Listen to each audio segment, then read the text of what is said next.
For the last couple weeks, I've been brewing a budget deck with a commander that I've never seen anyone else play. It's Levon, Cultist of Tiamat, with the Sword Coast Sailor background. As of right now, this combo has 192 decks on EDHREC, making it rank 2010 in terms of popularity. We are not even in the top 2,000. Anyway, I've been goldfishing the deck and I really like the way it feels, so I think it's finally time to buy the cards. Right now, the current market value on TCG Player is $76.49, but when I actually got the deck into TCG Player, the price jumped up to $188. After cleaning up the cart, there were still a handful of cards out of stock on Direct, and paying individual shipping costs for all of those cards would have brought the total up to $120. And again, paying $5 shipping for a 15-cent card is just not something I'm gonna do. So, keeping in mind that I'd still be missing 10 cards, the rest of the deck would cost $89.37 on TCG Player, and it would take 7 to 10 business days to arrive. But I'm a cheap and impatient guy building on a budget, so I'm gonna try to get this deck even cheaper and way faster. I'm heading back to quite possibly the world's biggest and best Magic the Gathering store to see if I can put this entire deck list together in one day. Alright, so if you're not familiar with Frank & Son, we call it Frank's for short around here. Frank's is the best card shop, I think, in the world. Imagine a Costco-sized building, except instead of shelves inside, it's full of tiny booths of vendors selling everything from video games to toys to Magic the Gathering cards, and that's what I'm here for today. So there's a lot of Magic vendors in here, but I usually just head to Atlas first. They have a huge stock. You can basically just bring your deck list to anyone and they'll pull all the cards for you.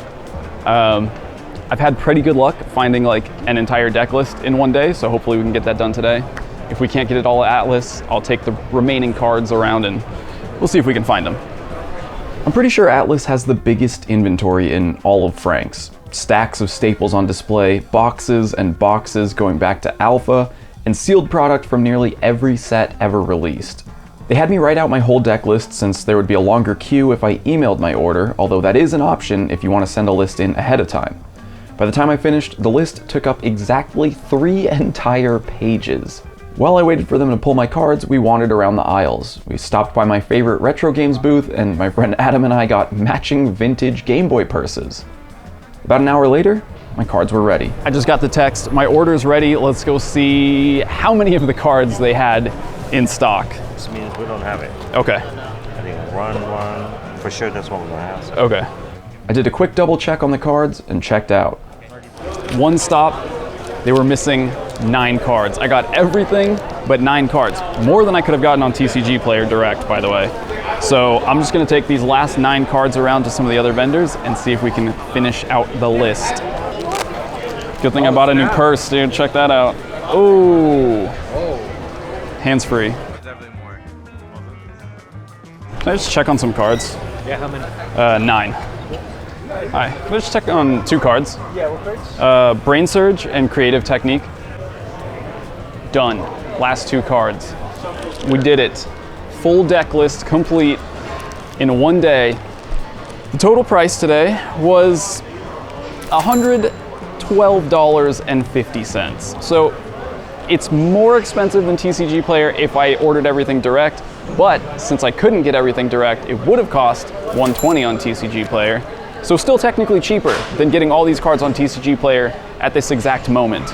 And I didn't have to wait 7 to 10 business days. Now I gotta sleeve them up and test the deck, and I'll let you know how it goes. Let's go. Okay, over the last week, I've been able to play some games with the deck, and I really, really like it. So, here it is, laid out into the main categories, and we'll start with, of course, the commander, or commanders. So the commander is, of course, Levon, Cultist of Tiamat, and when I saw this card, I thought it would be perfect for a budget deck because it enables a really compact game plan, and I think that's ideal for building budget decks. So Levon's ability says whenever you cast a non-creature spell, target creature gets +X/+O until end of turn, where X is that spell's mana value. So of course this can target any creature, but every other creature that we put in this deck takes up a slot from a non-creature spell. So if we build this as sort of a Voltron deck, we can play all non-creature spells, and now every single spell in the deck is also a pump spell. It turns every spell in your deck into a pump spell. And what makes that good for a budget deck is that you're adding this effect to essentially every single spell in your deck. So you can play weaker spells, you can play cheaper spells, cheaper cards, because you're adding an effect that's going to make them stronger than they would be without it. On top of that, it also turns something that's typically seen as a downside, a high mana value, a high casting cost, it turns that into an advantage, because the higher the casting cost, the bigger the buff is going to be, the bigger the pump. So when I read this card for the first time, I saw, okay, Levon wants to pump herself, she wants to play expensive non-creature spells, and then just swing in for as much commander damage as possible, and choose a background. You can have a background as a second commander. I chose a background that's going to enable commander damage. Commander creatures you own have, whenever this creature attacks a player, if no opponent has more life than that player, this creature can't be blocked this turn.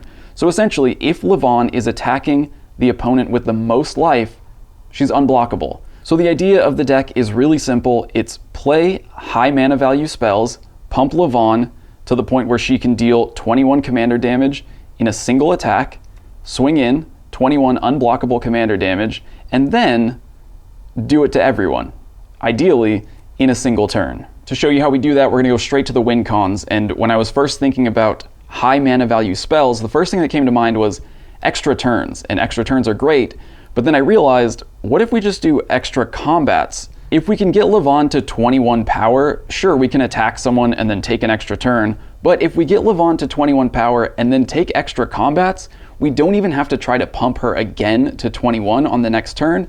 We can just attack another opponent for 21 commander damage in the same turn. So in the win cons, we have 3 extra combat spells and 2 extra turn spells. Finding the right extra combat spells was actually difficult, because another part of the deck is wanting to copy those extra combat spells so that you can have 3 combats in a single turn and then just take out every opponent on the same turn. But not every extra combat spell is really copyable. I'll explain what I mean. So one of the extra combat spells is Savage Beating. It's an instant speed. You can only play it during combat. And the extra combat part says, untap all creatures you control, and after this phase, there's an additional combat phase. You can copy that spell and you will have an extra combat phase, but since those copies are going to resolve back to back, you're not going to untap your creatures during the second copied combat phase. So you would have to have another way to untap it, which we do, but in order to make things easier, I found these 2 combat, well, first of all, thanks Ether Drift for coming out, because this spell just straight up makes 2 more combat phases. So you have your first combat phase, two extra combat phases, and that's enough to win the game. But this is also copyable if you need more combats, because it says at the beginning of each combat this turn, untap all creatures that attacked this turn. So the creatures don't get untapped when the spell resolves, they get untapped at the beginning of combat. So you could copy this and have 4 or 5 combats, and your creatures would untap every single one of those combats. The other one that's copyable is World at War. It says after the first post-combat main phase, there's an additional combat phase followed by an additional main phase. At the beginning of that combat, untap all creatures that attacked this turn. So again, that's copyable because the untap doesn't happen when the spell resolves. It happens when the combat phase begins. So you can copy this spell, make another combat, and that untap all creatures rider is going to continue on the copy, and you'll untap at the beginning of the copied combat. I know it's confusing, and it took me a while to kind of figure that out. In playtesting, I was using other combat spells, and then I realized, wait a minute, these aren't working properly because the creatures aren't untapping during the copied combat. But these 2, you can definitely copy and untap at the beginning of each combat. Savage Beating isn't going to work that way. You can copy it, but you will have to play another spell to untap your commander, which we'll get to in a bit. Okay, so that's the ideal win con situation. You get Levon pumped to 21 power and then make enough combats to attack all 3 of your opponents in one turn with 21 commander damage. I think ideally there would be more copyable combat spells, but there really just aren't. So I did include a couple extra turn spells. In a pinch, you can also just take an extra turn and try to pump Levon to 21 again on that next turn. I really like Temporal Mastery for Miracle here because you can cast it for 2 mana, but the mana value of the spell is still 7 mana. So you can pay 2 mana and still get a 7 power boost off of that because the spell's mana value is 7. So there's going to be a lot of cards in the deck where you have alternate casting costs, but they still give you the full value because the mana value of the spell doesn't change. The other extra turn spell is Time Stretch. It just gives you 2 extra turns. So essentially, if you can take out one opponent, you can take 2 extra turns. This one might come out eventually, but I just really liked it because it's from Odyssey and it reminds me of when I started playing Magic. And then after the extra turns, there's a couple fling effects where Levon is just going to deal damage equal to her power to one of your opponents. It's actually not unlikely to get Levon to 30 or 40 power, and in that case, a Soul's Fire would deal 40 damage to a player. And then if you can copy that spell, you could just deal that 40 damage to all 3 of your opponents. And then there should actually be one more card here that's just going to straight up win the game without needing to be copied. It's Chandra's Ignition, and I just missed this when I was brewing the deck, so I don't have it yet, but obviously it would be a perfect fit in the deck. Target creature you control deals damage equal to its power to each other creature and each opponent. If you get Levon high enough, and by the time this is happening, everyone's lost some life, if you get Levon to 30 power, you're just winning the game off this spell. So yeah, I missed that when I was brewing and my local card shop didn't have a copy of it, but it will be in the deck by the next time I play it. You've kind of seen it already, but the next category is copy spells, and I specifically chose copy spells that can be cast from the graveyard. So Increasing Vengeance copies an instant or sorcery, but if it was cast for the flashback cost from the graveyard, you can copy it twice. Refuse to Cooperate, we don't really cast Refuse, we really just cast Cooperate, which says, copy target instant or sorcery spell, you may choose new targets for the copy, but you cast it from the graveyard. Then there's also the land version, Sunken Palace, exile 7 cards from your graveyard. When you spend that blue mana to cast a spell or activate an ability, you can copy it. I'm going to skip ahead because Thunderclap Drake is in the ramp pile, but it also has for 2 and a blue, sacrifice it, and you can copy your next instant or sorcery for each time you've cast your commander from the command zone this game. And if you have both Levon and a Sword Coast Sailor on the battlefield, technically you've cast your commander 2 times. So this will actually copy a spell twice. Now the reason I went with copy spells that can be cast from the graveyard is because we have a lot of card draw that is going to help us pitch cards to the graveyard. There are like 20 draw spells that are just going to help you get through your deck faster. So Faithless Looting, of course, draw 2 cards, discard 2 cards, it's got flashback. And then I made sure to include every draw spell that also makes treasures. So for all of these spells, you have to also discard a card as an additional cost, but then you draw 2 and make 2 treasure tokens. Well, some of them make 1, but draw cards, discard cards, make treasure tokens. We want all of that. Not everything is going to make a treasure, but most of these are going to help you draw and discard cards. And that's essentially what you want to be doing every turn leading up to the turn where you actually try to win the game. I also included a few cards that let you do a little bit of top deck manipulation. So Brainstorm, of course, Dream Cache, Brain Surge. They'll let you put cards back on the top of your library, and that way you can set up for cascade triggers or things that are going to cast spells off the top of your library, which are going to be in the next category. So the next category of cards is what I call the combo starters. These are all cards that are going to help you or let you cast a bunch of spells basically for free. Mnemonic Deluge says exile target instant or sorcery card from a graveyard, copy that card 3 times, you may cast the copies without paying their mana costs. Since we've been drawing and discarding, we've been crafting our graveyard. So let's say we discarded an extra combat spell like Full Throttle. When you cast Mnemonic Deluge, that's going to add 9 power to Levon. Then you exile your extra combat spell from the graveyard. You're going to cast 3 copies of it. That means 6 times 3, 18 more power to Levon. So just off of Mnemonic Deluge and the 3 copies of Full Throttle being cast, Levon's already big enough to deal lethal commander damage to your opponents, and you just made 6 additional combat phases, and that's enough to kill all your opponents in a single turn. That's obviously best case scenario. Mnemonic Deluge is probably one of the best cards in the deck, but there are a lot more cards that are going to serve a similar purpose. The wording here is very specific. You have to use cards that say you may cast an instant or sorcery. Cast the spell without paying its mana cost, because Levon specifically triggers when you cast a non-creature spell. So that means technically the copies aren't going to trigger Levon's ability, but all of these cards which let you cast a spell or cast a copy of a spell will trigger Levon. Spell Twine says exile target instant or sorcery card from your graveyard and from an opponent's graveyard, copy those cards, cast the copies. And what that means is if you've discarded Mnemonic Deluge, a 9 mana spell, you could cast it from your graveyard for 6 mana if you use Spell Twine. Mizzix's Mastery, it doesn't really even have to be a combo. If you can overload Mizzix's Mastery and you've dumped a bunch of cards in your graveyard, you're basically just gonna win off of that. As long as there's an extra combat among them, yeah, that's gonna end the game. The Key to the Vault is probably the best enabler in the deck. It says whenever equipped creature deals combat damage to a player, look at that many cards from the top of your library. You can cast a non-land card from among them without paying its mana cost. So even if you don't have any of your extra turns, extra combat spells in hand or in your graveyard, if Levon is big enough, you can just dig through the top of your deck until you find one. I've attacked where this is triggering for 33 cards. I'm dealing 33 damage, and then I get to look through the top third of my deck to find a spell to cast for free.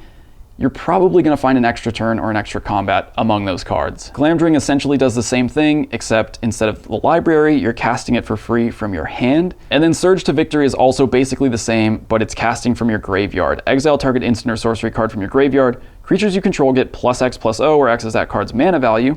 So right off the top, if you exile Mnemonic Deluge, that's already adding 6 + 9, 15 power to Levon. When Levon deals combat damage, then you get to cast a copy of Mnemonic Deluge for free. So that's another 9 power. And then if you have your extra turn spell or extra combat spell in the graveyard, well, now you're casting 3 copies of that off Mnemonic Deluge. You get the idea, right? It goes crazy. But these 3 cards are the reason why I chose to include Savage Beating. Savage Beating can only be cast during combat, so Full Throttle actually doesn't fully work during combat. If you were to flip Full Throttle off the top of your deck with the Key to the Vault, it specifically says after this main phase, there are 2 additional combat phases. If you're still in combat when you cast this spell, it doesn't make any additional combats. Savage Beating, on the other hand, does. It works during combat. It's supposed to be cast during combat.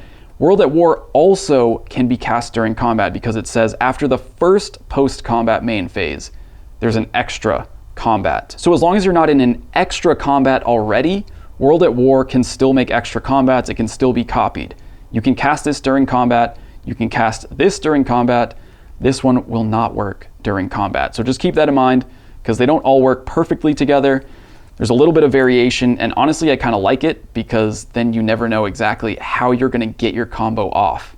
The fun of this deck is putting the pieces together, seeing which combo starter you get in your hand, which combo starter you're going to start the combo with, and then figuring out how to put it all together to get the win. All right, the next category of cards is very important. It's protection.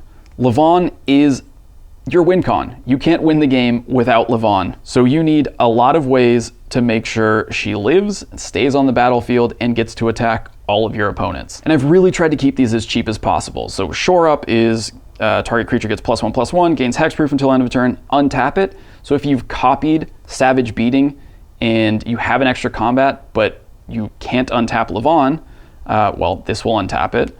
So we'll Fleeting Reflection, gives hexproof and untaps a creature. And then there's sort of a counterspell modal package. So is it Charm? It can counterspell. It can also let you draw 2 cards and discard 2 cards. So if you draw this early, it can help you craft your graveyard if you don't need protection yet. Same with you find the villain's lair. It's a counterspell, or draw 2 cards, discard 2 cards. Unsubstantiate, return target spell or creature to its owner's hand. I like this because sometimes you're flipping cards off the top of your library, like with Cascade, for example, and you don't know what you're going to hit. If you hit Unsubstantiate, instead of just being a dead counterspell, you can at least bounce something to hand. So if you accidentally, and it happens, flip this off the top of your library, it's not just dead. Same with Divide by Zero, return a spell or permanent. Then you have Muddle the Mixture, it's a counterspell or it's a tutor. You can transmute it to find anything with mana value 2, And one of the most important ones, you're going to want Swiftfoot Boots. It's a great protection piece. It also gives Levon haste. And conveniently, both Glamdring and the Key to the Vault also cost 2 mana if you want to grab one of those to start your combo. And then the last protection piece is not of this world. It's an Eldrazi instant that costs 7 mana, counter target spell or ability that targets a permanent you control, but it costs 7 less to cast if it targets a creature with power 7 or greater. So what that means is if you've already pumped Levon to 7 power, this is a free counterspell that also gives her an additional 7 power. So if you're swinging out at someone for like 14 damage and they say, oh, I don't want 14 commander damage, they cast Swords to Plowshares on Levon, you can then cast this for free and give her an extra 7 power, and now it's 21, it's lethal commander damage. This is a great counterspell in this deck. And then, like I said, of course, Swiftfoot Boots. I mean, this is the perfect deck for Swiftfoot Boots. Protecting Levon, very important. So we've dedicated a lot of slots to it, but we've also tried to be modal with it. So early on in the game, these aren't necessarily dead cards. If you're not ready to combo off yet, they can still help you set up the combo. The quote-unquote ramp package is actually pretty small. I chose all the creatures that reduce the casting cost of instant and sorcery spells. So all of these reduce instant and sorceries by 1. And aside from Levon, those are the only other creatures in the deck. They're not there to attack, they're just there to make your instants and sorceries cheaper, so you can cast them sooner or you can cast more of them in a single turn. And Soul Ring, because it's commander. We talked about them earlier, but there's also ramp in a lot of the card draw. So Unexpected Windfall, all these cards that are going to make treasure tokens. You really want to play these and just stack up the treasure tokens so that you can cast your combo starter on like turn 5 or 6. If you have enough treasures, if you have Levon out, you can start your combo and win on turn 5 with this deck. This last category of cards, I don't know, they're just sort of like traditional storm type cards. Mana Geyser, it's a classic. Add red for each tapped land your opponents control. This can also help you start your combo earlier. If you don't have treasures, you can easily make 8 mana off of that and start your combo. Brass's Bounty, Turnabout, Snap, they're just sort of free spells. If you have the mana to cast them, they'll refund themselves. Pay 7 mana, make 7 treasures. Pay 4 mana, untap all your lands. 2 mana bounce and untap 2 lands. Just classic storm stuff. And then there's the mana base. It's pretty simple. Aside from the utility lands I've already showed you, the only other thing going on here is the cheap fetch lands that I've included. Evolving Wilds, Promising Vein, Grixis Panorama, and those are just there for when you need to shuffle away the cards you put back with Brainstorm or Dreamcast or Brain Surge. These cards are just a lot better when you have a way to shuffle the unwanted cards away. The last thing I want to do here is just quickly goldfish a game and kind of show you how the game plan works. 6, 7. Show me something I can keep.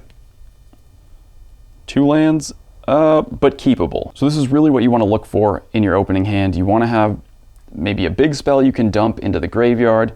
You want to have a way of doing that, an early draw and discard spell. And honestly, that's enough for me to see to keep a hand. So we'll draw for turn 1. We'll play a land, Frostboil Snarl.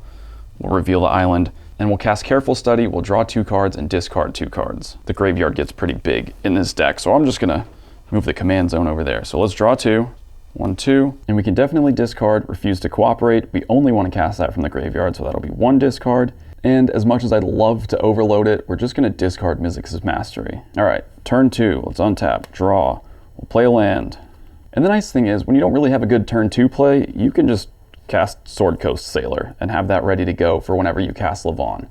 All right, turn 3, draw. Kind of feeling the effects of the budget mana base here. We're just gonna have to play Evolving Wilds and we'll pop it for a mountain, I guess. And then with our remaining 2 mana, at least we can cast Glamdring here. Turn 4, untap, we'll draw. We're gonna take turn 4 to ramp a little bit. We'll tap 3 to play Eye of Oher-Tak, and then we'll play Mystic Sanctuary tapped, I guess. And now we'll go to turn 5 and see what we can do. Ooh, okay, so at least we have protection in hand now. So turn 5 will definitely play a land. We have 6 mana to work with. Turn 5 is when you really want to be looking to cast Levon so you can be ready to win on turn 6. So we'll spend 3 mana here on Levon, and then we'll try to get our hand set up for the next turn. So we'll spend the other 3 mana on Dreamcast, draw 3, and then put 2 on the top or bottom. So let's go ahead and do that. Dreamcash, we'll draw 2. Draw 3. Okay, all right, we found an extra combat. I think I see the line, but the fun of this deck is really just figuring it out as you go.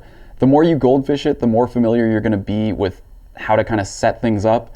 But honestly, goldfishing and figuring it out, or even just playing games and figuring it out as you go, is a huge part of the fun of this deck. As long as your friends are okay with you taking a really long turn to try to win.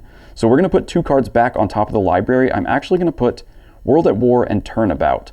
World at War and then Turnabout on top. So that's turn 5. Now for turn 6, we're going to untap and try to win the game on this turn. So we'll draw for turn. It's Turnabout. We're going to play a land for turn, and now we have 7 mana to work with here. The first thing we're going to do is equip Glamdring to Levon. Glamdring is going to give her +1/+0 for each instant and sorcery in the graveyard. Currently, that's 1, 2, 3, 4. And then when she deals combat damage, we're going to get to cast an instant or sorcery from hand with mana value less than or equal to that damage. So right now, she's getting +4/+0. And I've just been using this life counter from a precon to keep track of her power, because it gets too big for dice. The next thing we're going to do, with 4 mana, we're going to cast Turnabout, and we're going to choose land. So we're going to untap all of our lands. That's also going to trigger Levon's ability. She's going to give herself another +4/+0, so she's getting +8 power, and we're untapping all of our lands. We also just added another instant to the graveyard, so she's getting another +1 for that. So she's at 10 power currently. 10 power also means that Not of This World would be free. If someone were to try to interact and remove her, we can cast this for free for protection. But what we're going to do, knowing that we have an extra combat spell right here, we're going to go to combat, and we're going to swing at the opponent with the highest life total. Because of Sword Coast Sailor, that's going to be unblockable, and Levon's going to deal 10 damage to an opponent. On the combat trigger from Glamdring, we get to cast an instant or sorcery with mana value 10 or less from hand. That's going to be Aminatu's Augury. Exile the top 8 cards of your library. You may put a land card from among them onto the battlefield, and then until end of turn, for each non-land card type, you can cast a card of that type without paying its mana cost from those exiled cards. So we are casting this, so that's adding another 8 power to Levon. She goes to +17. There's another instant or sorcery in the graveyard, so +18 power, and we're going to reveal the top 8. 1, 2, 3, 4, 5, 6, 7, 8. All right, so we have options. First of all, we get to put a land onto the battlefield. This is happening post-combat now. We have 4 instants and 3 sorceries, so we can cast one of these sorceries and we can cast one of these instants. We could definitely just take 2 extra turns and try to do this all again, but I want to try to win on this turn. So the sorcery we're going to cast is World at War. But before we do that, I want to cast one of these instants to try to find more cards. Dig Through Time is going to let us look at the top 7 and take 2 of them. That's going to let us see the most cards out of all of these cards. So for our instant, we're going to cast Dig Through Time, and that's going to add +8 power to Levon. So she's going to go up to 26 power, I think. These 3 instants are exiled and not playable, and we're going to look at the top 7 to 7 and put 2 of these in hand. So depending on the board state, if you have opponents with mana up, you could maybe take Is It Charm for a little extra protection and a counter spell, but we're just going to pretend that everyone's tapped out, and we're going to take Mnemonic Deluge and Soul's Fire to hand. And now from our sorceries, we're going to cast World at War. So World at War is going to add another 5 power to Levon. She goes to 31. And with 3 mana from the graveyard, we're going to cast Cooperate to copy World at War. And now we have 2 extra combats coming up. Cooperate also adds another 3 power to Levon. She's at 34. And we've got 2 combats starting now. So we'll go to our extra combat. We'll swing with Levon for 35 unblockable commander damage at whichever opponent has the most life. So someone just got knocked out of the game, and we get another Glamdring trigger. For 35, we can cast any spell from our hand. I'm going to cast Soul's Fire, so that's going to add another 3 power. Levon goes to 30 plus 37. We'll cast Soul's Fire, and 38 damage is probably enough to take someone out. Maybe the first player that we attacked who only took 10 commander damage, they've just been knocked out of the game. And now we still have 1 more combat off World at War. We'll untap, go to that combat, we'll swing again at whoever's left with unblockable commander damage and win the game. And if we needed to, if someone was still alive after all that, we could cast Mnemonic Deluge for free from hand off the Glamdring trigger. we could cast 3 more copies of Soulsfire for free, and I mean, that's like 40, 50 something damage being dealt to 3 different targets. I think that's game. It is definitely a lot to keep track of with a huge graveyard, a lot of cards going to exile, but doing all this on turn 6 on a budget, I mean, this is probably one of the most fun decks that I've built since I started playing Commander. The link to the deck list is in the description. Check it out. Use the playtester to goldfish it. I promise you're gonna have so much fun just working through the turns, trying to find the line, trying to find the win. And hopefully your friends are cool like mine and they'll be impressed by your really long turn rather than salty about it. There are some non-budget upgrades that I want to try to make to the deck just to like push the power level even higher, but I am going to try to make those non-budget upgrades on a budget. So stay tuned for that video. In the meantime, if you want to see some of my other decks, check them out. They're linked right here on screen. And if you end up trying out the deck, let me know down in the comments how it goes. Thanks for watching.